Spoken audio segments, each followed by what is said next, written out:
मोहब्बत कितनी भी सच्ची क्यों ना हो, किस्मत अगर बेरहम हो तो दिलों को मिलाने के बजाय जुदा कर देती है। ये दास्तान है हीर और रंझा की, दो ऐसे आशिक जिनका इश्क जमाने की हदें तोड़ गया मगर मंजिल तक न पहुंच सका। सुना है आज भी उनकी कब्रों पर लोग दुआ मांगने जाते हैं, क्योंकि हीर रंझा की मोहब्बत रूह की मोहब्बत थी। ताख्त हजारा गांव का रहने वाला ढेडो रंझा घर का सबसे छोटा बेटा था। वो खेती बाड़ी में कम और बांसुरी की धुन में ज्यादा डूबा रहता। भाई और भाभियां ताने देती, घर के झगड़ों ने उसे तोड़ दिया।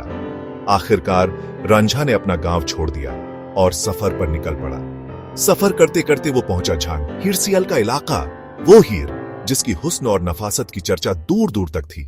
जब हीर ने पहली बार रंझा को देखा तो वो भी उसके सादगी भरे रूप और बांसुरी की मधुर आवाज पर फिदा हो गई। हीर ने रंझा को अपने खेतों में मवेशी चराने का काम दिया और यहीं से उनकी मोहब्बत की पहली किरण फूटी। एक तरफ रंझा की बांसुरी, दूसरी तरफ हीर का मुस्कुराना।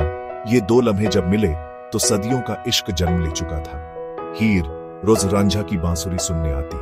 धीरे धीरे वो धुन हीर के दिल से निकलकर उसकी रूह में उतरने लगी। दोनों खेतों में, पेड़ों की छांव में, नदी किनारे चोरी चोरी मिलते।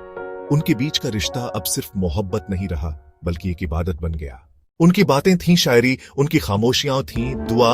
हर लम्हा, हर सांस बस एक दूसरे के लिए था। मगर जमाना कब आशिकों का हुआ है। हीर के चाचा कायदो ने घर वालों के कान भरे। हीर के वालिद ने इसे गुनाह और बदनामी समझा। हीर को समझाया गया, धमकाया गया और आखिरकार उसकी शादी किसी और घराने में तय कर दी गई। हीर रोती रही, रंझा टूटता रहा।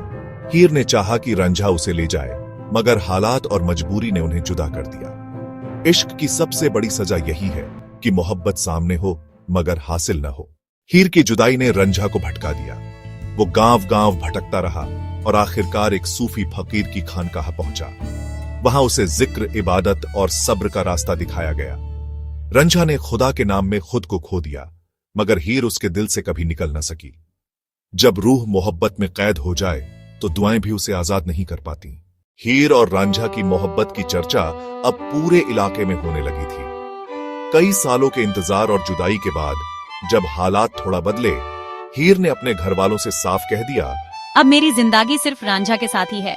अगर शादी होगी तो उसी से होगी। लगता था जैसे अब किस्मत उन पर मेहरबान होगी। गांव में बात फैल गई कि हीर और रंझा की शादी होने वाली है। रंझा खुश था, हीर की आंखों में भी उम्मीद की चमक थी। मगर हीर के चाचा कायदो और कुछ घरवालों को ये रिश्ता अपनी इज्जत और अकीदे के खिलाफ लगता था। उन्होंने ठान लिया कि हीर को रंझा के साथ कभी जीते जी नहीं मिलाने देंगे। शादी से ठीक पहले हीर को जहर मिला हुआ खाना या दूध दिया गया। कुछ ही देर में उसका बदन कांपने लगा, सांसें अटकने लगीं और होंठ सूखने लगे। हीर तड़पते हुए बार बार एक ही नाम पुकार रही थी, रंझा, मेरा रंझा।